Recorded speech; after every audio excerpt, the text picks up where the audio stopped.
शनिवार के दिन जिस बालक बालिका का जॉब नहीं लग रहा हो, जगह जगह पहले करते थे जॉब, अब छूट गई, 2 साल हो गए, 3 साल हो गए, सर्विस नहीं लग रही हो, बहुत प्रयास कर लिया हो, तो महाराज शनिवार के दिन काली तिल्ली को पीस कर उसको जल के पात्र में डालकर अपने घर के मटका परिंडा पितरों का जो स्थान होता है, जलाशय होता है, उसके पास में एक पात्र में रख दीजिए। बेलपत्री या बट का पेड़ या पीपल का पेड़ इस वृक्ष के नीचे एक रात्रि तक रखे रहने के बाद में दूसरे दिन अपनी कामना कर जिनका जॉब नहीं लग रहा या कहीं उलझने उत्पन्न हो रही है, उस व्यक्ति को हाथ में ले जाकर उस पात्र का जल इन 3 में से किसी भी वृक्ष के नीचे उस काली तिल के जल को समर्पित कर दीजिए। महाराज बाबा चाहेगा 3 महीने में कहीं ना कहीं योग बना ही देगा। हनुमान जी की परिक्रमा, भैरव की परिक्रमा, शंकर भगवान की परिक्रमा, शिव जी के जितने रुद्र अवतार हैं, शंकर भगवान के जितने अंश अवतार हैं, इन सब की परिक्रमा का भाव 3 परिक्रमा का। कितनी परिक्रमा? 3। काल भैरव की परिक्रमा कितनी होती है? जम के बोलो 3। हनुमान जी की परिक्रमा कितनी होती है? 3। शंकर के जितने अवतार, मेरे भोलेनाथ के जितने रुद्र अवतार हैं, मेरे शिव के जितने अवतार हैं, मेरे शंकर के जितने अंश अवतार हैं, उनकी सबकी परिक्रमा 3 है। सबकी परिक्रमा 3।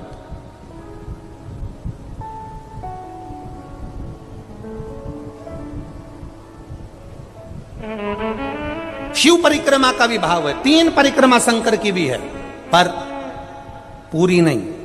कैसी? आधी। आधी भी कैसी? प्रत्येक शंकर की परिक्रमा का स्मरण होना चाहिए आपको।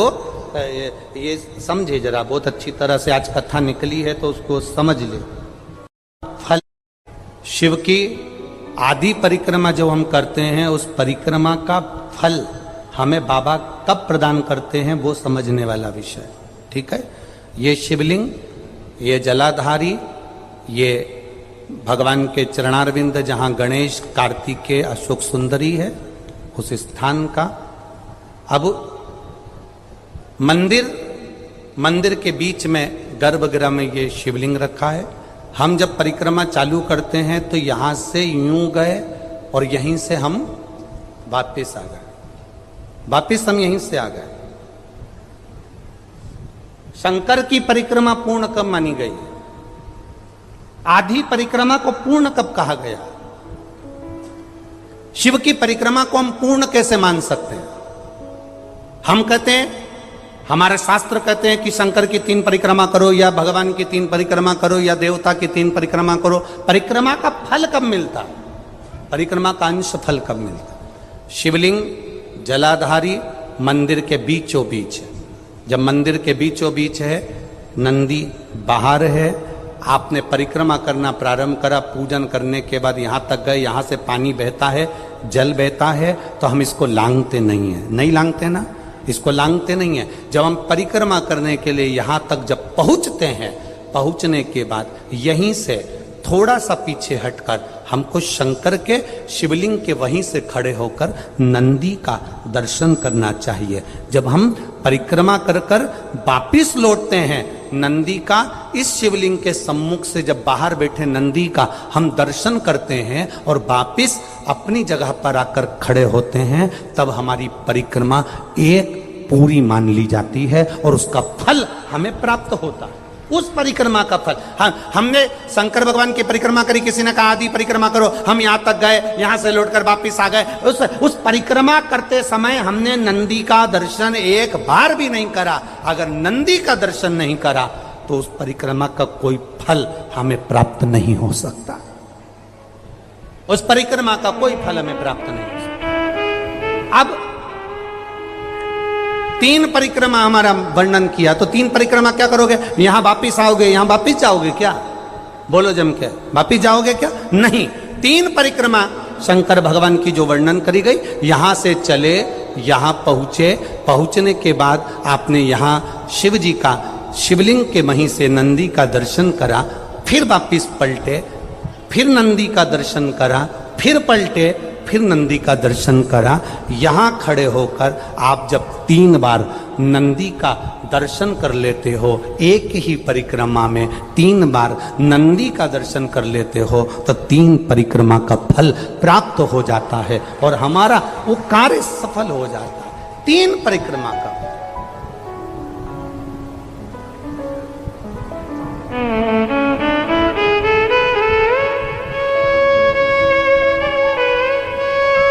तीन परिक्रमा का फल हमें प्राप्त है। शिव के जितने गण हैं, भगवान शंकर के जितने अंश अवतार हैं, रुद्र के जितने अंश अवतार हैं, भगवान शिव के जितने अंश अवतार हैं, उनकी परिक्रमा का क्रम। शिव महापुराण की कथा कहती है, जब आप हिम्मत हारते हो, परिवार के भले ना आए, पर तुमने जो 1 लोटा जल चढ़ाया है, वो शंकर तुम्हारे सामने खड़े होकर रूप बदलकर, किसी रिश्तेदार का स्वरूप धरकर, किसी परिचित का स्वरूप धरकर, कोई अपनों का रूप रखकर, कोई परिचित का रूप रखकर, कोई रिश्तेदार का रूप रखकर, मेरा देव अधिदेव महादेव आकर हिम्मत जरूर देता है और तुमको जिंदगी जीने का एक तरीका सिखाता है। ऐसा नहीं कि संसार में जो जन्मे हैं उनको मौका नहीं मिलता, सबको। 6 सूत्र शिव महापुराण के हैं कि शंकर को पाने के 6 सूत्र बताए हैं। पहला, मस्तक पर तिलक लगा दो, त्रिपुंड लगा दो। नहीं लगा सकते तो गले में रुद्राक्ष की माला पहन लो। इतना भी नहीं कर सकते, तीसरे नंबर का सूत्र है कि भगवान शंकर का मंत्र जाप कर लो, नमः शिवाय, ओम नमः शिवाय। ये भी नहीं कर सकते तो मंदिर में शंकर जी को 1 लोटा पानी चढ़ा दो, चौथा सूत्र। 5वां सूत्र है, इतना भी नहीं कर सकते तो किसी शंकर के मंदिर के पास में से निकल कर चले जाओ, तो शंकर के मंदिर का शिखर का दर्शन हो जाएगा। शिखर दर्शनम सर्व पाप नाशन, बस उतना भी बहुत है। ये 5। और 6ठे नंबर का सूत्र है, अगर इतना भी नहीं कर सकते तो पूरी जिंदगी में अगर 12 ज्योतिर्लिंग पर पहुंचकर शंकर की कथा को सुन लोगे तो फिर दूसरा जन्म नहीं होता। ये 6 सूत्र शंकर को पाने के हैं, भगवत भक्ति को पाने के हैं, भगवत रसतत्व को पाने के हैं। 6 सूत्र है। शंकर का अनुमोदन करें। ऐसी कौन सी भूमि है, ऐसी कौन सी जगह है जहां शंकर नहीं है? हर जगह, हर तत्व में, कण कण में, हर जगह पर वही तो समाया है। बस हमारे नेत्र परखैया नहीं है, इसलिए हम पहचान नहीं पाते। बहुत दुनिया के लोग बहुत कम पहचान कर पाते हैं। बस अंतर तब आता है एक घर के बुजुर्ग माता पिता को और एक परमात्मा को लोग अंतिम तक नहीं पहचान पाते। अंतिम तक बहुत 6 सूत्र में से एक सूत्र भी अपनी जिंदगी में उतारा तो जीवन सार्थक हो गया। मात्र काशी में जो शिव जी की स्थापना कौन ने करी? काशी में जो शंकर भगवान बैठे उनकी स्थापना करी थी शनि महाराज। किसने करी थी? शनि महाराज ने। क्योंकि भगवान शनि महाराज को उनकी माता के द्वारा श्रापित हो गए और शनि महाराज कांपने लगे। शनि महाराज कांपते कांपते, मैं जाऊं तो जाऊं कहां, करूं तो करूं क्या? महाराज शनि महाराज दौड़े और दौड़कर भगवान भोलेनाथ के पास पहुंचे। हे शंकर, त्रिकालदर्शी, कैलाशी, अविनाशी, कृपा करिए बाबा भोलेनाथ, कृपा करो। क्योंकि दुनिया में 33 करोड़ देवी देवता हैं जिनको शनि लग सकता है, केवल एक किसको छोड़कर? शिव को छोड़कर। राम जी को शनि लगा तो 14 वर्ष वनवास चले गए। कृष्ण को शनि लगा तो मथुरा छोड़कर द्वारका चले गए। शनि लगा। हनुमान जी को शनि लगा तो गुफा में बैठकर राम राम जपना पड़ा। शनि सबको लगता है, केवल शनि नहीं लगता तो एक मेरे महादेव को, मेरे भोले बाबा को नहीं लगता। शंकर के पास में शनि आ गए। शनि ने आकर कहा, भोलेनाथ कृपा करिए बाबा, मैं बड़ा कष्ट में हूं, मैं करूं क्या? बाबा भोलेनाथ ने कहा, जा गंगा जी के तट पर काशी में जाकर एक शिवलिंग की स्थापना कर, उसकी आराधना कर और तेरा शरीर ठीक हो जाएगा, कष्ट नहीं भोगेगा। शनि महाराज ने काशी में जाकर शिव जी की स्थापना करी आज भी नियम है, जिसको शनि लग जाता है एक काजल की डिब्बी ले लो और काजल की डिब्बी को 21 बार उतार कर उसको एकांत में जाकर, जंगल आदि में एकांत में किसी पेड़ के नीचे इतना सा खड्डा खोद कर उसमें काजल की डिब्बी को डाल दो और मिट्टी से पूर दो, उस व्यक्ति का शनि समाप्त हो जाता है। काशी विश्वनाथ का नाम लेकर काजल की डिब्बी को 21 बार उतार कर अगर काशी विश्वनाथ का नाम लेकर शनि वाले व्यक्ति को अगर पेड़ के नीचे दबा दे, शनि समाप्त, शनि उसको परेशान नहीं कर सकता। और एक एक संहिता भगवान शंकर को समर्पित है। भगवान जैसे श्री हनुमान जी महाराज से जब राम जी राजा बने सब प्रसन्न दिख रहे थे, सुग्रीव प्रसन्न थे, विभीषण प्रसन्न थे, राम जी प्रसन्न थे। तो माता सीता जी ने पूछ लिया कि ये केवट इसलिए प्रसन्न है क्योंकि निषादों का राजा बन गया, सुग्रीव इसलिए प्रसन्न है क्योंकि किष्किंधा का राजा बन गया, विभीषण इसलिए प्रसन्न है क्योंकि लंका का राजा बन गया, आप इसलिए प्रसन्न हो कि आप अयोध्या के राजा बन गए। पर हनुमान क्यों नाच रहा है? हनुमान को क्या मिल गया जो इतना प्रसन्न होकर नाच रहा है? तब हनुमान जी को बुलाया गया। माता जानकी जी ने पूछा, हनुमान तुझे कौन सी जगह का राज्य मिला है जो तू इतना प्रसन्न होकर नाच रहा है? हनुमान कहते हैं, माँ मुझे राघव जी के चरणारविंद का राज्य मिला है, इसलिए मैं प्रसन्न होकर नाच रहा हूं। मुझे राम के चरण मिले हैं, मुझे राघव के चरण मिले हैं।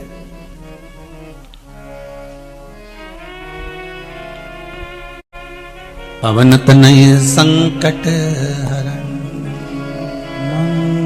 मूर्ति राम लखन सीता सहित हृदय वसवो सूरभू। मुझे राघव जी के चरण प्राप्त हो गए, मुझे राम जी के चरण मिल गए। ये मुझे जो राज्य मिला है ये कोई साधारण नहीं है। कोई आपसे कहे कि आपका पता क्या है, तो घर का पता नहीं देना है हमको, दुकान का पता नहीं देना है हमको, हमारा खुद का पता दीजिए कि हम कहां हैं। राम जी पूछ रहे हैं, क्यों रे हनुमान, कुछ निशानी लाया है? ये चूड़ामणि लाया हूं। अच्छा हनुमान, तुम शिव के अवतार हो, तुम्हें मालूम है? हनुमान जी ने कहा, प्रभु आपको नहीं मालूम कि आप नारायण के अवतार हो? आप नारायण के अवतार हो, मैं शिव का अवतार हूं, और ना मैं आपके बिना रह सकता हूं ना आप मेरे बिना रह सकते हो,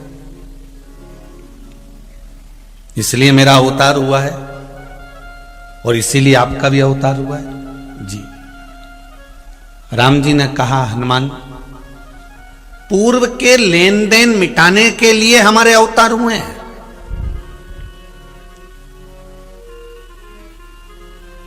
हमारे पुराने जो लेन देन है ना, उसको मिटाने के लिए हमारा यह अवतार हुआ है। और राम जी महाराज हनुमान जी से कह रहे हैं, ये सारे जितने बने ये सब कर्म के दंड के कारण बने हैं। सुनो हनुमान, तुम लंका गए थे तो तुम्हें कुछ स्मरण रहा है कि नहीं रहा? हनुमान जी कहते, प्रभु आप ही की आज्ञा थी। जब आपने मुद्रिका निकाल कर दी, राम नाम लिखी मुद्रिका मुझे मिल गई, उस मुद्रिका को मैंने मुख में रख लिया, क्योंकि राम नाम अगर जिह्वा पर है, मुख में है, तो ऐसा कोई काम नहीं जो पूरा नहीं हो सकता, इसलिए मैंने उसको मुख में रखा, मैंने राम। फिर हनुमान जी कहते हैं, मैं लंका जाते समय सब जगह देख लिया, और देखने के बाद मुझे एक पत्थर दिखाई दिया, शिला दिखाई दी, मैं उस पे चढ़ गया। तो राम जी ने पूछा, तूने उस पत्थर को पहचाना कैसे कि इसी पे चढ़ना था?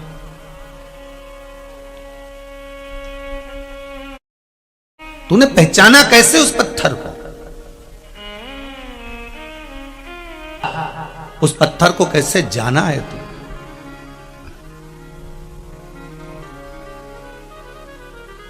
कैसे पहचाना? हनुमान जी ने कहा, जो मुख में राम था, केवल मुख में राम नहीं था, यह मुद्रिका जो राम नाम की मुख में थी, अगर राम हमारे जिह्वा पर है तो तो ये 3.5 करोड़ रोम छिद्र में राम समाहित है। बस वही राम ने बता दिया कि इस पत्थर पर चढ़ना है, तो पत्थर के पास तू गया। हाँ, फिर क्या हुआ? हनुमान जी बोले उस पत्थर के पास जाकर मैंने क्या देखा कि जो पत्थर पड़ा हुआ था, जो शिला पड़ी हुई थी, जो पर्वत पड़ा हुआ था, सब जगह पर समुद्र की लहरें बढ़ बढ़कर झोंटा दे रही थी। समुद्र की लहरें अपनी उछालें दे रही थी, पर केवल एक पत्थर ऐसा था उस पर समुद्र की लहर नहीं पड़ पा रही थी, उस पे समुद्र की लहर नहीं जा रही थी। जैसे प्रभु हनुमान जी ने कहा, जैसे आप माता अहिल्या के दरवाजे पर गए थे और मां अहिल्या जो पत्थर की हो गई थी, ना वहां पशु आते थे ना वहां पक्षी आते थे। क्यों? जिसको श्राप लगा होता है उसके पास में कोई नहीं आता। ये हमारे कर्मों का खेल है महाराज जी। आपके पास में धन होगा, दुनिया आपकी होगी। आपके पास में संपदा होगी, दुनिया आपकी होगी। आपके पास में वैभव होगा, दुनिया आपकी होगी। और जब आपकी दुख की घड़ी आएगी, जब आपकी तकलीफ की घड़ी आएगी, जब आपके जीवन में कष्ट आएगा, जब आपके जीवन में रोग आएगा, जब आपके जीवन में बीमारी आएगी, जब आपके जीवन में थोड़ा सा दुख तकलीफ आ गई, जो अपने थे वो भी साथ छोड़ देते, वो भी साथ छोड़ देते। तो हनुमान जी कहते हैं मेरे पहचानने का कारण एक ही था कि उसके पास समुद्र की लहरें नहीं आ रही थी। अच्छी लहर उस पर्वत के पास में, उस पत्थर के पास में नहीं आई, मैं जान गया था।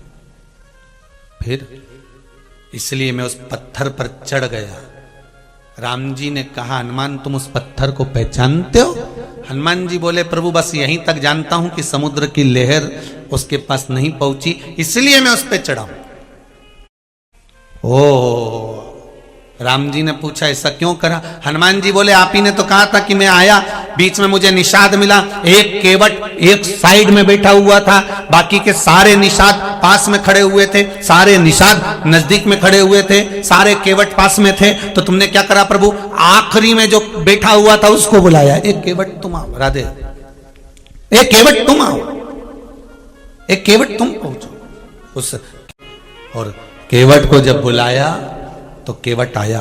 केवट ने एक ही बात की, मेरी नाव जो है नीचे से उसमें एक छेद हो गया है तो उसमें पानी भरा जाता है, मेरी नाव में बिठा लूं, बस एक काम करवा लो कि तुम पांव धुलवा लो। राम जी की ये बात हनुमान जी के मन में थी कि उनने भी एकांत में पड़े हुए उस केवट का उद्धार कर दिया था, तो क्यों ना मैं जाते जाते इस पत्थर का उद्धार कर जाऊं, इसलिए मैं उस पर चढ़ गया।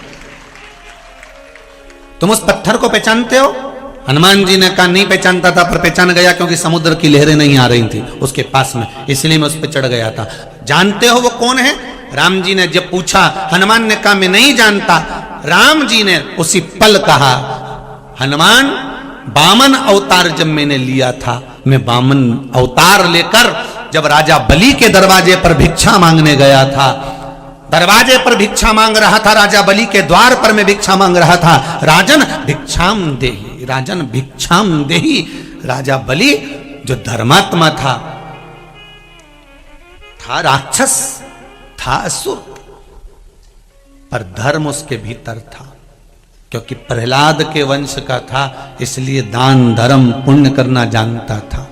98 यज्ञ राजा बलि कर चुका था, 99 वाला यज्ञ चल रहा था और मैंने जाकर उसके दरवाजे पर भिक्षा मांगी थी। फिर वामन भगवान का रूप रखकर मैं गया था, भगवान राम कहते हैं मैं वामन भगवान बनकर गया था। फिर प्रभु क्या हुआ ये तो बताइए। तब भगवान कहते हैं जब मैं उसके यहां भिक्षा मांगने गया तब मैंने उसके द्वार पर जाकर आवाज लगाई, द्वारपालों ने जाकर राजा बलि से कहा, राजा बलि दौड़ के दरवाजे पर आया कि ब्राह्मण का बालक आया है, मैं उसको भिक्षा दे दूं। पर मैं जैसे ही दरवाजे पर पहुंचा तो वामन भगवान ने कहा राजन भिक्षा चाहिए। राजा बलि भिक्षा चाहिए। मैंने जब राजा बलि के दरवाजे पर आवाज लगाई भिक्षा मांगने के लिए, तब राजा बलि मुझसे कहते हैं प्रभु भिक्षा चाहिए? हाँ तो ले लो जो चाहिए आपको। भगवान बोलते हैं संकल्प छोड़ना पड़ेगा, संकल्प छोड़। फिर राजा बलि उस समय पर अपने बेटे को आवाज लगाए, जे जे बेटे को आवाज लगाई राजा बलि ने, जे जे राजा बलि ने अपने पुत्र को आवाज लगाई, बेटा दौड़ कर आया, पिताजी बोलिए क्या बात है, क्या बात है, बोलिए।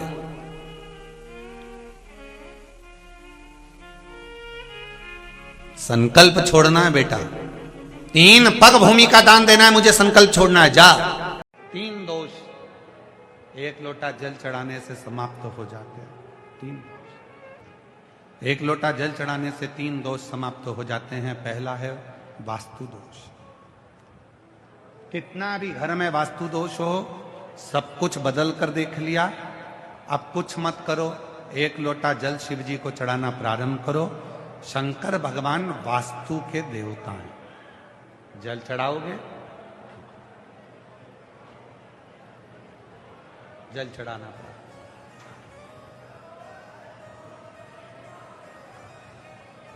पितृदोष लग गया। किसी ने कहा कि तुम्हारे घर में पितृदोष है, बहुत कष्ट है, बहुत परेशानियां चल रही हैं, बहुत दुख है। 1 रुपये कमाओ, 1.25 रुपये खर्च हो रहा है, घर में कोई ना कोई बीमार पड़ा हुआ है। किसी ने कहा पितृदोष लग गया। पितृदोष लग गया। वास्तु के देव हैं शिव, पितरों के देव हैं शिव। 1 लोटा जल जब हम घर से लेकर चलते हैं तो पितृदोष भी समाप्त होता है, और 1 लोटा जल लेकर जब हम शंकर को चढ़ाते हैं तो वास्तु दोष भी समाप्त होता है। और तीसरे नंबर पर है काल सर्प दोष। ये दोष कैसे लगता है? काल सर्प दोष लगा कैसे? क्यों कहा ब्राह्मण देवता ने पत्रिका देखकर कि तुम्हें काल सर्प दोष है? पहले के समय में ये दोष नहीं होता था। बुजुर्ग माताएं बैठी हैं, पूर्व समय में बहुत बड़े बड़े ज्योतिषी होते थे। जितनी बुजुर्ग माता बैठी हैं 80 साल, 85 साल, 70 साल की, उनके भी गांव में, उनके भी पीहर में बहुत बड़े बड़े ज्योतिषी होंगे, और कभी उन्होंने किसी के मुख से नहीं सुना होगा कि काल सर्प दोष होता। कभी नहीं सुना। अभी अभी एक दोष चालू हुआ जिसको कहते हैं काल सर्प दोष। कहां से प्रारंभ हुआ? उसका प्रारंभ का कारण क्या है?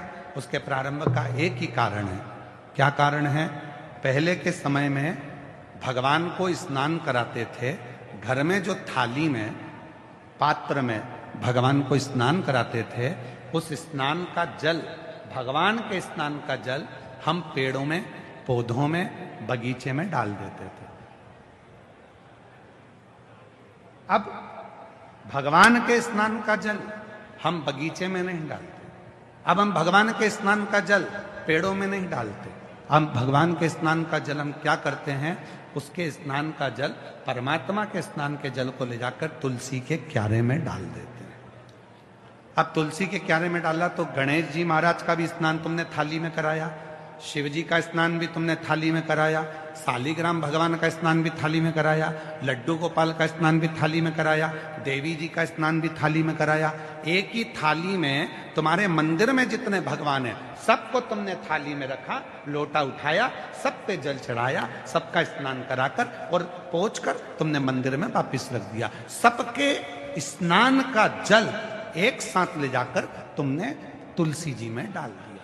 माता तुलसी में किस देवता का जल जाना चाहिए, माता तुलसी में किस देवता का जल पहुंचना चाहिए, ये दुनिया के लोगों को नहीं मालूम। तो सारे देवता का जल जब माता तुलसी में जाना प्रारंभ हो जाता है तो फिर धीरे धीरे धीरे धीरे वो काल सर्प दोष का रूप रख लेता है। काल सर्प दोष। इसलिए पहले का नियम अपनाओ। जल को, अगर भगवान के स्नान का जल है तो उसको ले जाकर तुलसी में मत डालो, उसको ले जाकर एक बगीचे में, एक गमला हो, तुम्हारे घर में कोई पौधा हो, कोई गमला रखा हो, उस गमले में उस जल को डाला करो। तुलसी में तो साफ जल डालो। 1 लोटा जल भर के ले आओ, माँ तुलसा में डालो, तुलसा जी की परिक्रमा करो, दीपक लगाओ, प्रणाम करो, निवेदन करो, उनको नमन करो। पर हम क्या सोचते हैं कि सारे स्नान का जल तुलसी जी में ले जाके डालो। 3 दोष है, वास्तु दोष, पितृदोष, काल सर्प दोष। इन 3 दोषों को यदि मिटाना है तो हमें कहीं नहीं जाना, 1 लोटा जल भरना, शिव मंदिर में जाना चालू करना, शंकर भगवान को जल चढ़ाना प्रारंभ करना और प्रेम से बाबा को अपने मन का भाव कहना, जीवन के सारे दोष समाप्त होना प्रारंभ हो।